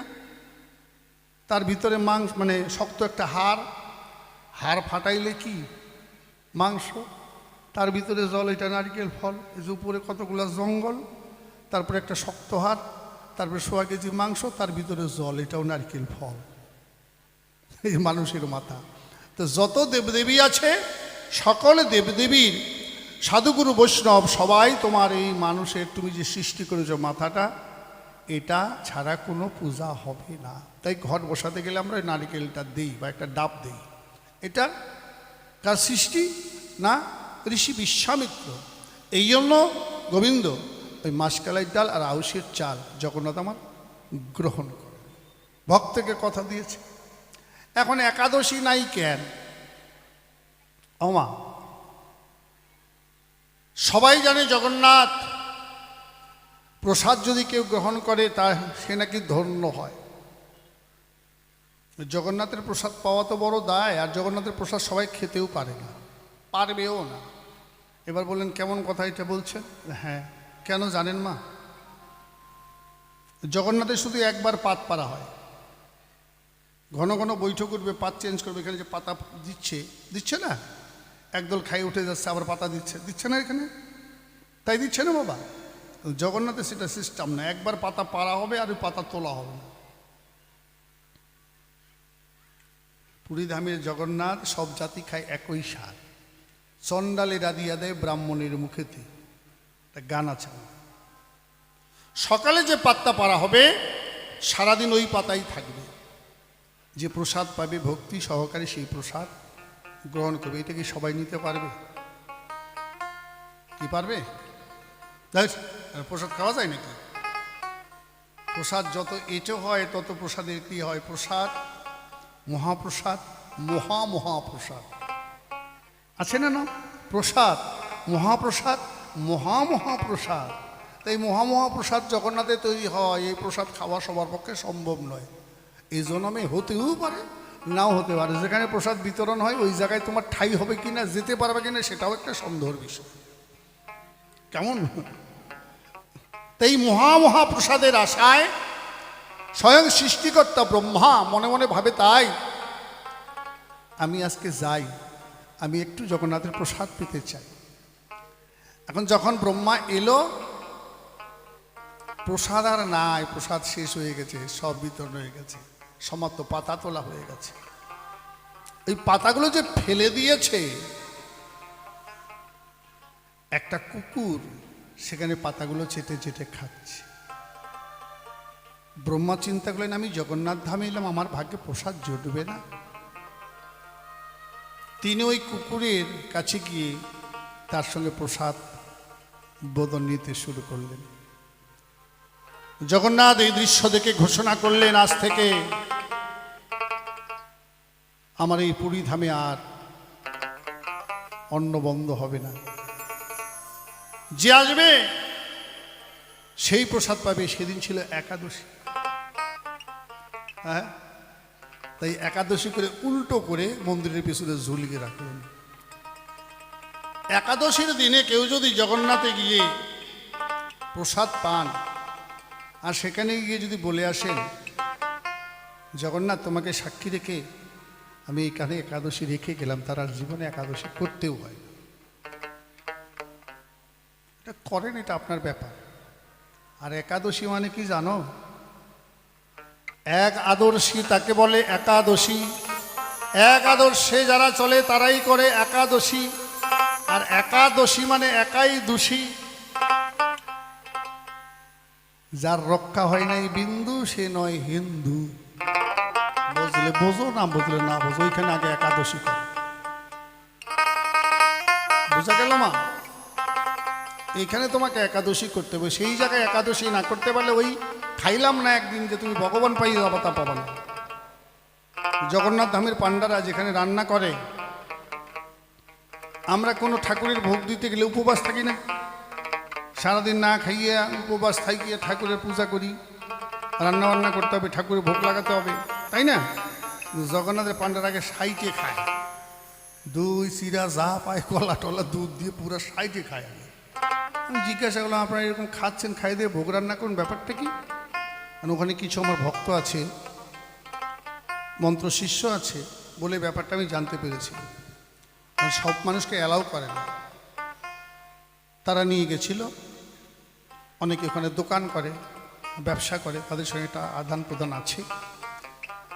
তো বলে, আপনি বাঙালি আছেন না? বলে, হ্যাঁ আমি তো বাঙালি। আপনাদের বাঙালিদের অনেক নিয়ম। আচ্ছা বলুন তো বাঙালি বাবু, আপনার পেটে যদি প্রচণ্ড খিদা থাকে, ভালো ভালো জিনিস আপনি রান্না করছেন, প্রচণ্ড খিদে থাকলে লোভ তো যেতেই পারে। কথাটা তো মিথ্যা না? কি বাবা? আর লোভও যদি যায়, সেটা উচ্ছিষ্ট হয়ে গেল, সেটা গোবিন্দকে দেওয়া যায় না। এই জন্য পেটটা ভরা থাকলে কোনো জিনিসের প্রতি লোভ আসবে না, কারণ ভালো মন্দ তো রান্না হচ্ছে। এই জন্য আমরা খেয়ে দিয়ে রান্না নেন। কি বলবেন? শিষ্যদের সঙ্গে ঘুরতে ঘুরতে শ্মশানে গেলাম, জগন্নাথের শ্মশান। ওখানকার আর এক ঘটনা। কি ঘটনা জানেন? আমাদের দেশে মানুষ মরলে আমরা কি করি? মুখে আগুন দিই না? মানুষ মরলে মুখে আগুন করি না? মুখে আগুন দিয়ে তারপর পুরানো হয়। ওখানে মুখে আগুন দেয় না। কব কোথায় আগুন দেয়? কই ফালাই, পাছায় আগুন দেয়। জগন্নাথে পাছায় আগুন দেয়, মুখে আগুন দেয় না। এই কোন ধরনের ব্যাপার? পাছায় আগুন দেয়, আমরা মুখে আগুন দিই। ও ভাই, এরকম কেন? ভাই দেখেন, এই বদনে জগন্নাথের প্রসাদ খেয়েছে, এই বদনে জগন্নাথের নাম নিয়েছে, হরি নাম করেছে, সেই বদনে তো আগুন দেওয়া যায় না। যেদিক দিয়ে শালা খালি বাইর হলো, ওইখানে আগুন দাও। কি ওরা ধর্ম করে না?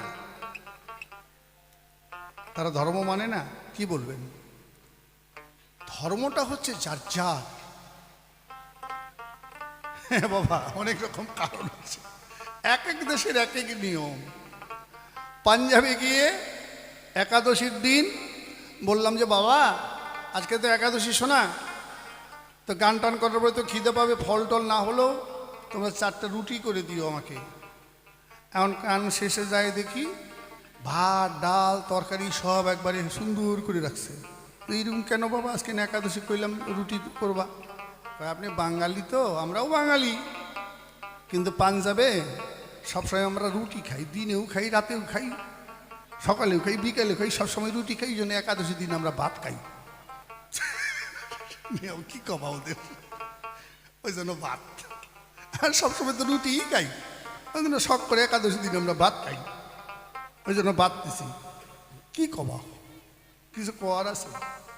উত্তরপ্রদেশে প্রোগ্রাম করতে গিয়ে দেখলাম মা এরকম গান শুনছে, উলুধ্বনিও দিচ্ছে, হাতে শাখাও নাই, পলাও নাই, লোহাও নাই, সিঁদুরও নাই। কি ব্যাপার রে বাবা? এটা হিন্দু না মুসলমান, আবার উলুধ্বনিও দেয়, ব্যাপার কি? সকালবেলা চায়ের দোকানে গিয়ে বললাম, দাদা কালকে যে গান গাইলাম, এরকম মায়েরা উলুধ্বনি দিচ্ছে, মনে হচ্ছে হিন্দু বাঙালি, কিন্তু শাখা সিঁদুর নাই কেন? কয়, দাদা যা কইছেন কইছেন না, খবরদার এই কথা কবে না, তাহলে পিঠের চাম থাকবে না, সব তুলে দিবে পিঠেই। কোন কি?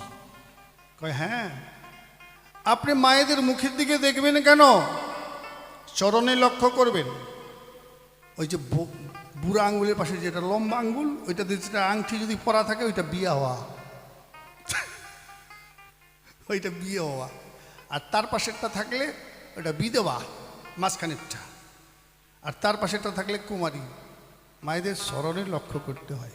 নেও জ্বালা, অথচ সকালবেলা হইলে লোক যাক জন যাক যেই যাক দেখবেও না শুনবেও না, বড় করে ঘুমটা দিয়ে রাস্তার ধারে হাঁকতেছে। কোনো দিক বিদিক নাই, মানুষ ঘেঁষে গেলেও উঠবে না, কোনো দিক তাকাবে না, বড় করে ঘুমটা দিয়ে পায়খানা করতেই আছে। অথচ তাদের নিয়ম নীতিটা দেখুন কেমন। কথাটা এটাও সত্য, মায়েদের চরণে লক্ষ্য করা উচিত, তাই না মা? মুখের দিকে দেখবো কেন? তাহলে এক এক দেশের যে এক একটা নিয়ম, এক এক দেশের এক একটা আইন, এই জন্য দেশকাল পাত্র বিচার করে চলতে হয়। যে দেশের যেমন চাল, সেই দেশের যেমন হাল, সেইভাবে চলতে হবে। সেখানে তুমি আমার মতো করে কিছু বলতে গেলে তো বিপদ, তাই না মা? তাই নানান দেশের নানা রকম ভাব। তা এই হচ্ছে মূল কারণ।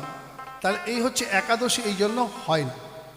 এখন আংটি বন্ধক দিল, তাই না? জগন্নাথ আংটি বন্ধক রাখলো কেন? ওদিন কি ভোগ দেয় নাই, না খাবার পাই নাই? এত কিসের একবারে অভাব যে আংটি বন্ধক দিয়ে খাওয়া লাগবে? মিষ্টি তাও অমা। মনোরঞ্জন মোদক নামী এক ময়রা বটে ছিল, জগন্নাথের রথের মেলায় তার আশা জাগিল। কি আশা? ময়রা তো মিষ্টি তৈরি করে, আমি জগন্নাথের মেলায় গিয়ে দোকান দেবো। যেমন এখানে অনেকে আমিত্তি বেচতেছে, বা কেউ পাঁপড় বেচতেছে, কেউ বাদাম বেচতেছে, তাই না বাবা? দোকান নিয়ে আসছে যে কিছু বেচা কেনা হবে, আমার সংসারে লাগবে। ঠিক এমন করে কিছু টাকা পয়সা ধার দেনা করে দোকান লইয়া গেল ওই না উড়িষ্যায়। সবাই ভালো ভালো জায়গা পায়, তার যে জায়গা নাই।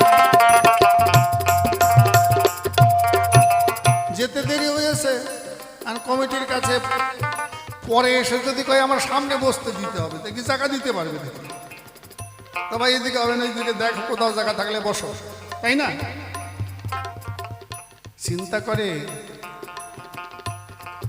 বইয়ের হাতের চুড়ি, কানের দুল মহাজনের কাছে বাকি করে মালপত্র এসেছি আমি দোকান করব বলে। আটা তেল চিনি নিয়ে এসেছি, এখন যদি দোকানেই করতে না পারি, ভালো জায়গা যদি একটা না পাই, তাহলে বেচা কেনার তো উপায় নাই। শেষে মন্দিরের পিছনে যেদিকে মানুষ যায় না, সেইখানে তার দোকানের জায়গা ঠিক হলো কি না। সুন্দর করে মিষ্টি বানাইলো নানান জাতি, কিন্তু সবাই বেচা কেনা করে, তার অন্ধকার হলো রাত। ওই পিছনে তো লোকজন যায় না,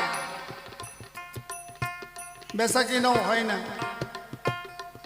এবার যখন সন্ধ্যা হয়ে এলো, সারাদিন একটা টাকাও বিক্রি করে না। হে জগন্নাথ, ঘরে ছেলে পেয়ে আছে, বইয়ের চুরি কানের দুল বন্ধক রেখে মহাজনের কাছে ঋণ করে আমি চিনি আটা এনে দোকান করেছি। আমার যদি বেচা কিনা না হয় ঠাকুর,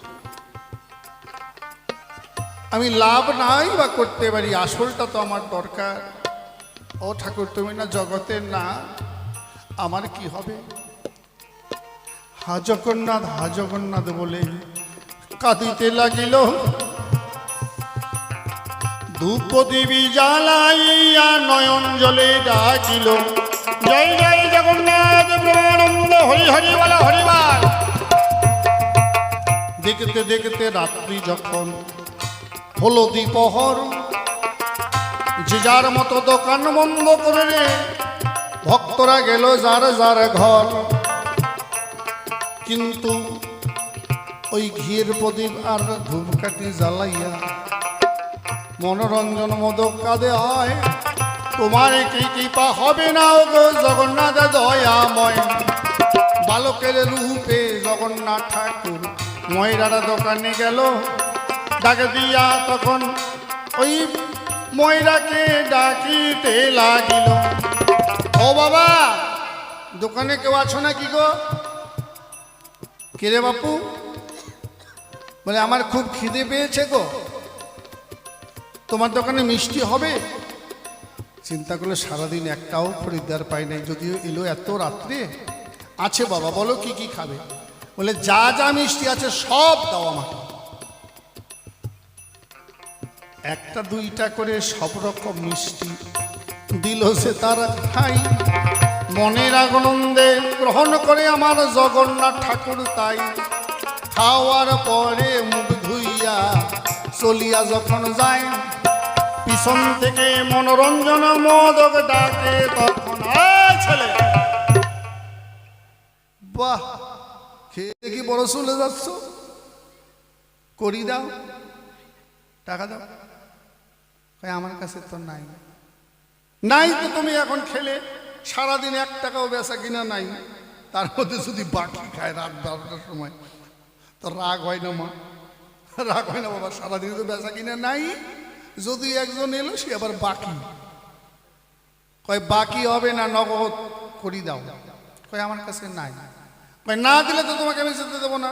কয় কালকে দিয়ে দেবো। তোমাকে চিনি আমি, তুমি কালকে দিয়ে দিবা। দেও কিছু দেও, নাহলে সারা হবে না।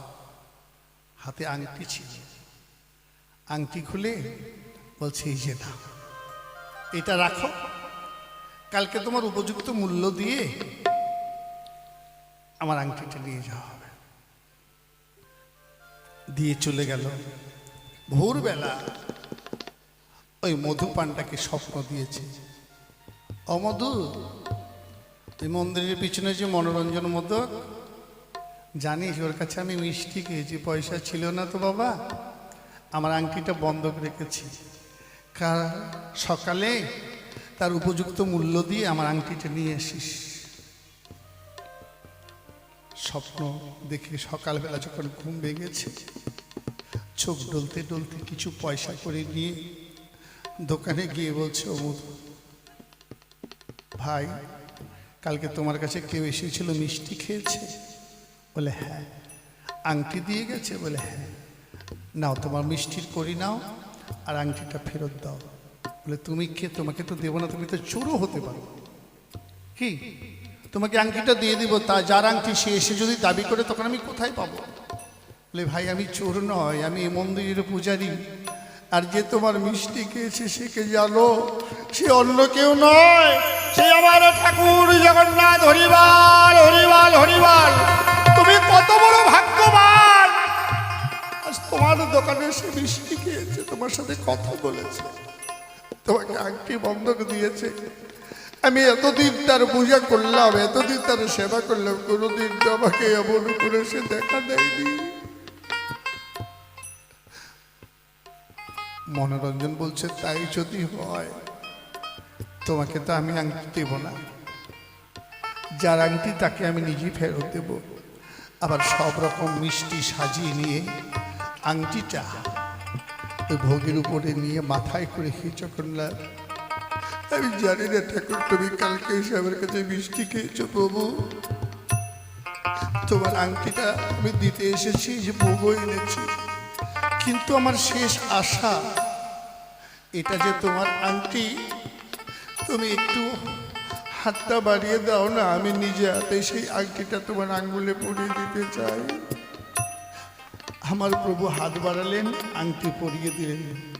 যখন এই কথাটা সমস্ত মেলার মধ্যে ছড়িয়ে পড়ল, সমস্ত দোকানটা তার প্রসাদ হয়ে গেল। মা সবাই এসে কয়, মনোরঞ্জন ভাই অন্তত আমাকে একটু মিষ্টি দাও। ও বলছে আমাকে এটা দাও সেটা দাও, এমন করে যা তার তৈরি মিষ্টি ছিল সব জগন্নাথের কৃপায় বিক্রি হলো। তাই ভক্তাধীন ভগবান আমার ভক্তের তরে নানা রূপে নানা ভাবে লীলা করে। জয় জয় জগন্নাথ প্রেমানন্দ। হরি হরিবাল হরিবাল হরিবাল। এই হচ্ছে মূল ব্যাপার। তাই জগন্নাথ যে কে, কি বস্তু, ভক্তি ছাড়া তাকে কখনো পাওয়া যায় না। ভক্তির জোরে তাই তাকে পাওয়া যায়।